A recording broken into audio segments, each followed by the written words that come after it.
We sat at our usual corner table, the restaurant dimly lit and hushed, shadows dancing gently across the white linen. The waiter had just cleared away our dinner plates when my wife looked up at me. Her expression unnervingly calm. She folded her hands neatly on the table, as if rehearsed, and said, "I want a divorce." I didn't flinch. I had seen this moment coming for months, maybe even years. The growing distance, the late-night excuses, the wordless silences that once were filled with warmth, all signs that love had long since taken its last breath in our home. I saw it coming. I replied, keeping my voice steady and unshaken. Her expression faltered for just a second, as if she'd expected resistance, bleeding, perhaps even anger. But all she got was quiet certainty. I reached for my wallet, dropped enough cash on the table to cover the bill, and stood up. "Get up," I said. She hesitated. "What is it?" "You'll see." There was reluctance in her eyes, but curiosity overruled it. She picked up her purse and followed me outside. The night air was crisp, the city hushed. I opened the car door for her and waited. She slid in without a word. The drive stretched out in silence. She stole glances at me, but I kept my gaze fixed on the road, offering no answers. 15 minutes later, we pulled into the quiet parking lot of a modest, nondescript building. A faded sign above the entry read "Lock and Key Storage." Her brow furrowed. "Why are we here?" I didn't respond.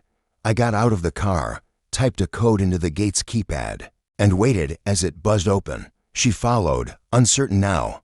I led her, past rows of metal doors, until we reached Unit 117. I pulled out a key, unlocked the door, and pulled it open. A single bulb hung from the ceiling, casting soft amber light over a small collection of boxes, a few pieces of furniture, and a large safe pressed against the far wall.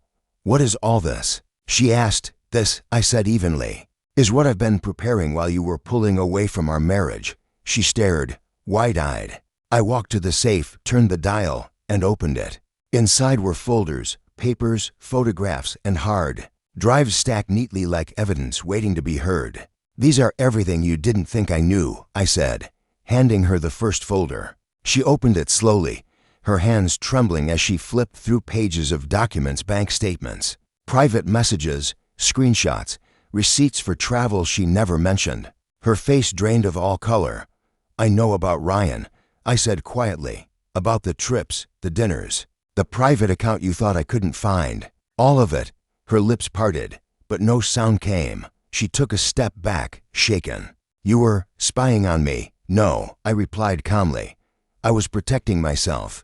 You tried to take everything we built while still pretending to be my wife. I wasn't going to let you succeed." She sank down into an old wooden chair in the corner, her entire body sagging under the weight of exposure. "So what now?" she whispered. "Now," I said, pulling out a second, thicker folder. "You get your divorce, but not on your terms." She looked up slowly as I handed her the revised agreement. "This protects me," I explained.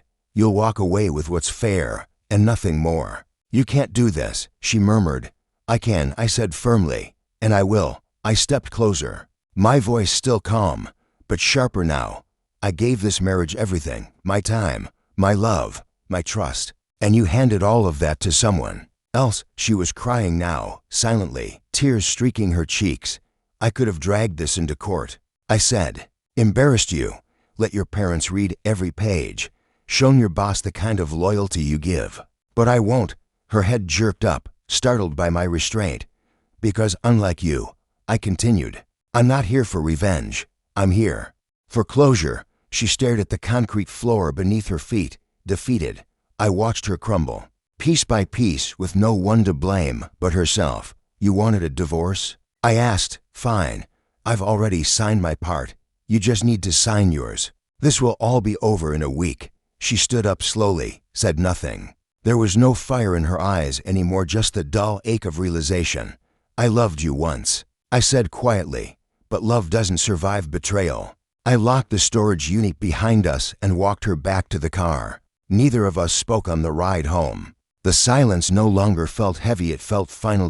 When we pulled into the driveway, she opened the door without a word and disappeared into the house that once held our dreams. I sat there for a while, staring at the porch light, remembering who we used to be. The next morning, she signed the papers without protest. A week later, she moved out. I never saw her again, and I didn't need to. Some endings aren't about vengeance. Some endings are just necessary.